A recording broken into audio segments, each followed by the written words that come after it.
Olá, meu nome é Lucas Chaves de Carvalho, essa é mais uma aula de Sociologia do PUC Ensina. Vamos lá. É muito comum na Sociologia usarmos a frase temos que saber ler nas entrelinhas. Quem nunca ouviu a frase nada é como parece, não é mesmo? Pois hoje vamos falar sobre senso comum e conhecimento científico.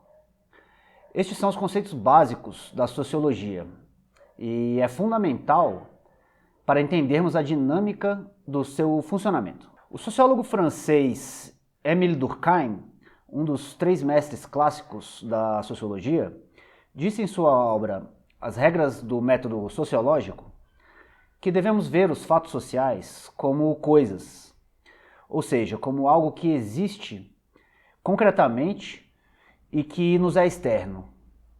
Também são coisas que exercem algum tipo de poder ou influência sobre nós. Por exemplo, a nossa sociedade, ela define que ao sairmos para a rua, por exemplo, temos que estar vestidos. Nós obedecemos e não chegamos a pensar muito sobre isso. Agora, imagine alguém saindo pelado tranquilamente pela rua. Imediatamente ela sofrerá consequências diretas, vindas de todos os lados. Haverá um estranhamento de todas as pessoas vestidas. O mesmo não acontece, por exemplo, em uma aldeia indígena, onde seus habitantes vivem nus.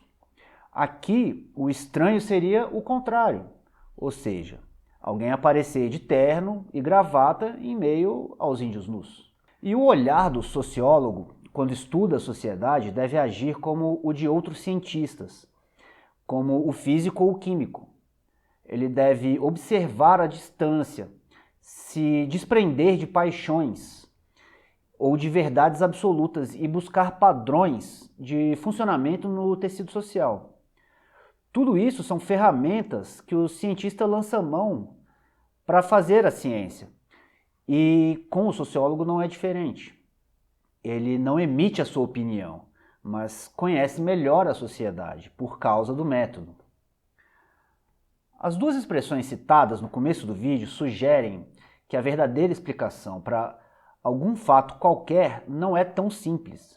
Existem várias explicações para tudo em sociedade, porém nem todas são satisfatórias. Umas servem, outras não. E geralmente a explicação mais óbvia é aquela que está mais errada ou distante da realidade. A sociologia exige que adotemos uma perspectiva mais ampla da vida para explicar por que agimos como agimos. Essa postura problematizadora frente aos acontecimentos faz parte do que outro sociólogo chamado Wright Mills denominou de imaginação sociológica.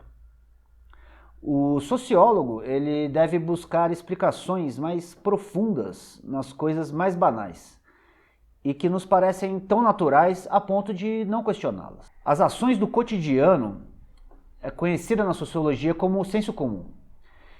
Ele é o conhecimento gerado pelas pessoas no dia a dia, por meio da soma das experiências em seu cotidiano. O senso comum fornece explicações sobre qualquer coisa no mundo. E para isso não há limites. Mas, como em um jogo de telefone sem fio, sabemos que o resultado final normalmente é completamente diferente da frase original. Sabemos que qualquer pessoa pode raciocinar sobre os fenômenos sociais, mas o pensar sociológico ele exige um método, um processo que o garanta como ciência. É basicamente o método científico que afasta o senso comum da sociologia. Enquanto o senso comum se contenta em achar explicações na superfície, a sociologia busca cavar os diferentes e mais profundos níveis de significados. E é por isso que é comum falarmos que na sociologia nada é como parece. Separamos aqui alguns links de vídeos e sites que tratam desse assunto e podem ilustrar melhor tudo o que eu falei nesse vídeo. Não custa nada dar uma olhadinha para pensarmos melhor sobre essas coisas que nos parecem como naturais, mas são de fato sociais.